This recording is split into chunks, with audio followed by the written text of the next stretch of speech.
Hello and Happy New Year. It's Elizabeth here, and today I would like to share with you a new travel journal created with the fabulous Flower Market collection. I will begin by showing you the papers, followed by a quick talk through the album, and then I will show you how to make some of the key areas of the travel journal.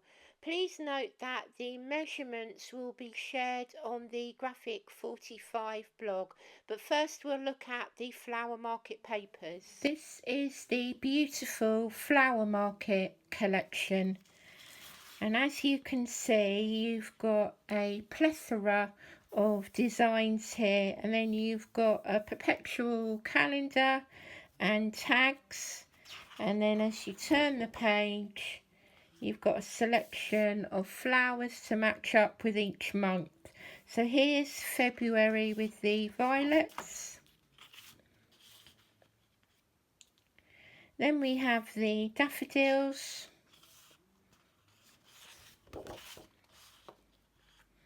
We've got the daisies for April.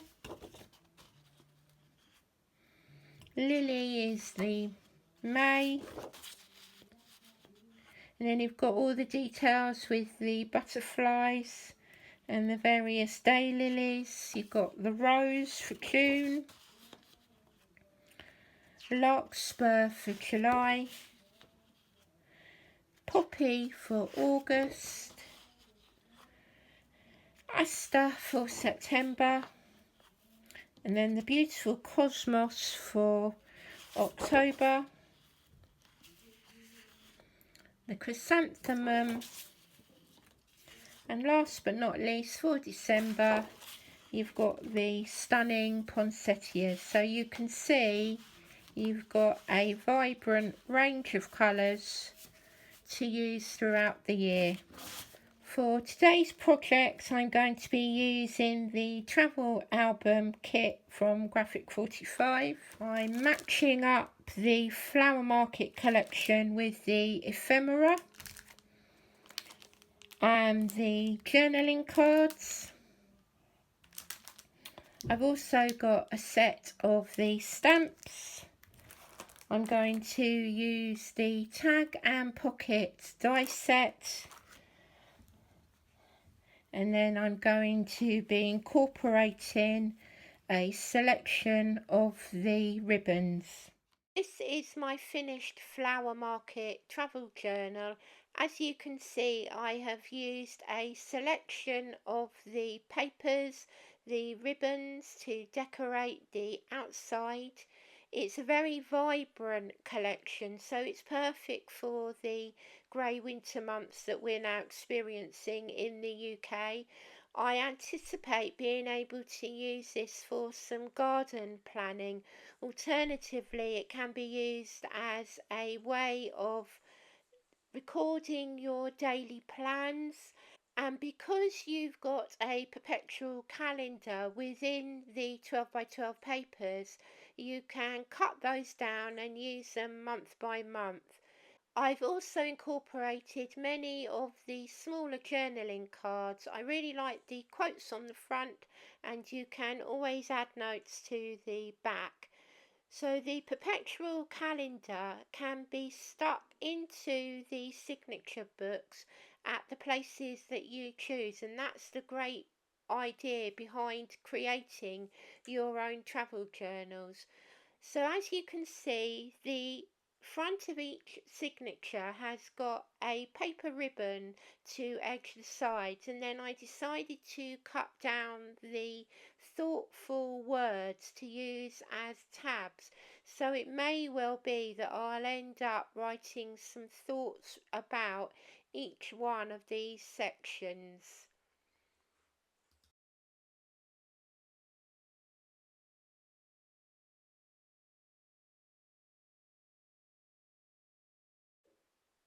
I used a mixture of the pattern 12 by 12 paper to decorate the front and the inside of every signature book, and a note of these measurements will be on the official Graphic 45 blog. Here I've used the tag dies to create this mini pouch from the main floral feature on the papers, and then I cut down each one of the monthly tags. These will coordinate perfectly with the perpetual calendar.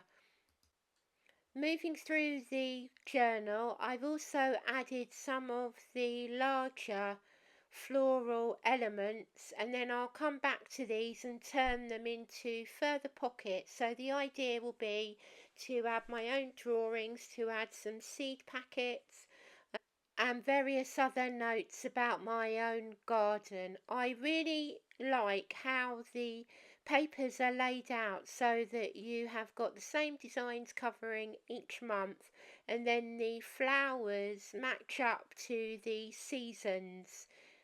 As we move through the signatures, I've also decorated the inside back, so I've used some of my own cream paper just to coordinate with the papers, and then I've used the ephemera and the journaling cards in the same way. So I was repeating the process to match up each part of the travel journal. So you'll see that the tags have been broken down into 4 months for each of the 3 books.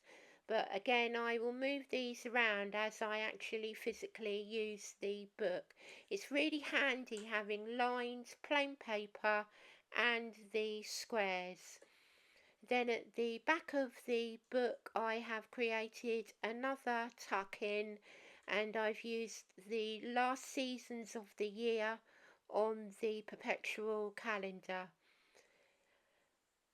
The ribbons are doubled up to provide some additional security, and in a moment I'll talk you through the main elements of how I made the journal, but please do ask any questions below if there is anything in particular that you want to know. To begin with, I'm going to take away the band because this time I'm going to use some ribbons. So I'm going to keep hold of this and use it for another project. And then I'm going to remove the signature books. So you've got the squares,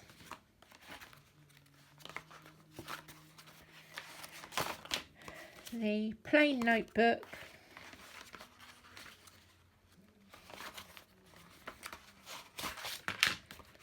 and the lines, and I'm going to decorate these first because I want to see how the colours are going to come together.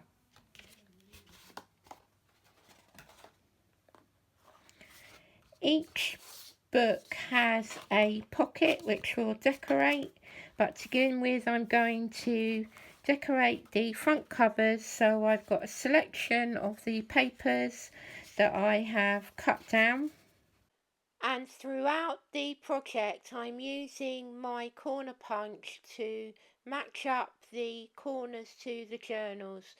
It will vary depending on where the corners on the main book and the folder are, and on the majority of the papers I'm going to ink them with a soft pink ink just to tie everything in together.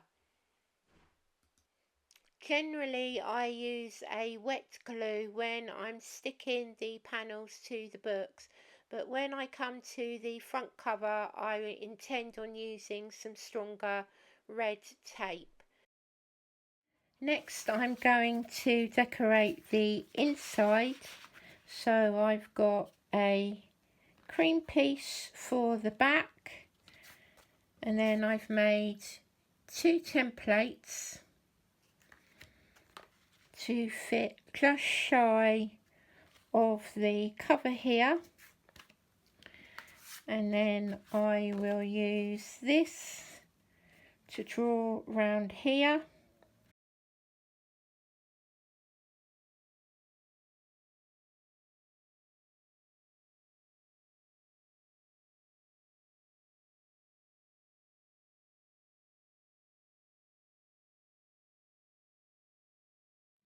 So then you've got the two pieces. You're going to round off the corners for this side and the corner for this side. Add some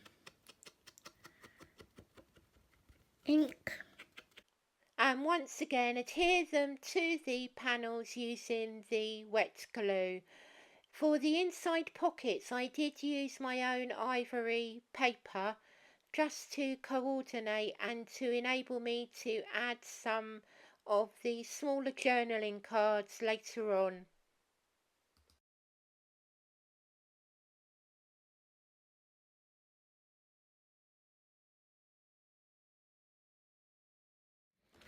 Now that I've got an idea of the colours that are going to go inside the book, I'm moving on to decorating the outside with the April paper.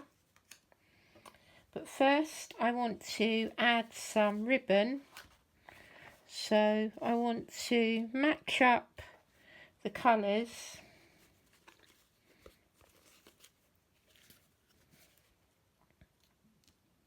So I think I'll use both. So I'm going to mark across. I find it helpful to use a T ruler, so I'm working around either side of the original punched hole.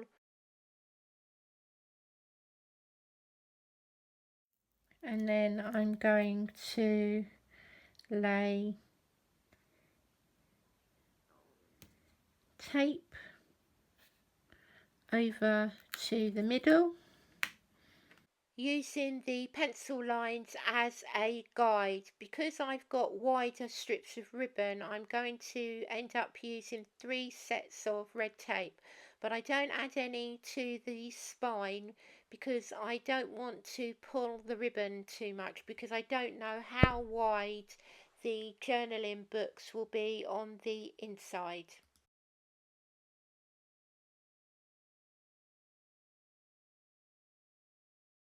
A matter of cutting 2 extra long pieces of the ribbon and securing them in place onto the red tape. You might find it easier to use wet glue, but I prefer to use this method.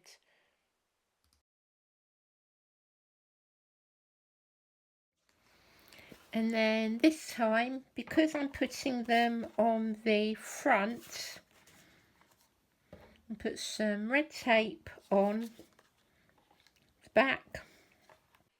And I use wet glue just to give myself a little bit of wiggle room.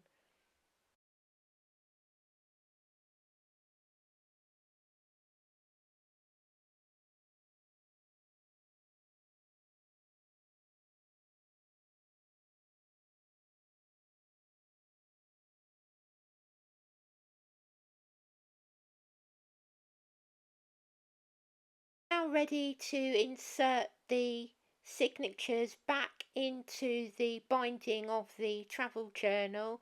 You've actually got 4 pieces of the binding, so you can add another book at a later date, but this method works really well for me, and then you can really see how quickly the travel journal comes together. Then we're ready to decorate the inside and to add some embellishments to the notebooks themselves. Now we're ready to move on to the inside. So I've got 2 more pieces that I have inked around the edge, and then these are going to sit in here like so. But before that, I'm going to measure up the other pocket. So for this, I've got a piece of card, and then I line it up inside, just under the line here, mark a pencil line,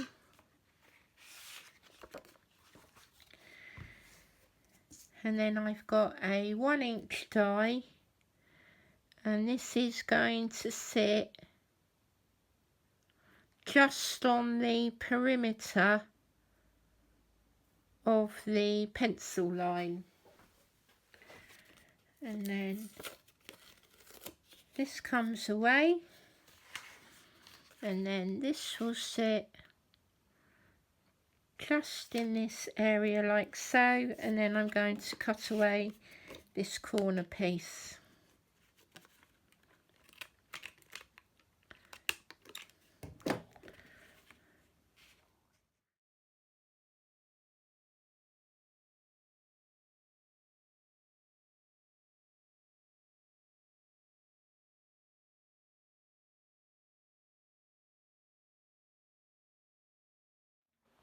Then I'm going to add 2 bars in here, so that I have got the option of adding some tags. So that's the main measuring and construction of the travel journal. It's then a matter of decorating it to suit your needs, but you can literally use every part of the 12 by 12 papers. The flowers are taken from the ephemera, the butterflies are from the die cuts. I cut down all of the monthly quotes and used them as tabs, and then when it came to the front cover, I kept it fairly flat because it's going to be used constantly. I hope this video helps you to make the most of the stunning flower market collection, and I will see you back on the Graphic 45 channel very soon. Bye bye for now.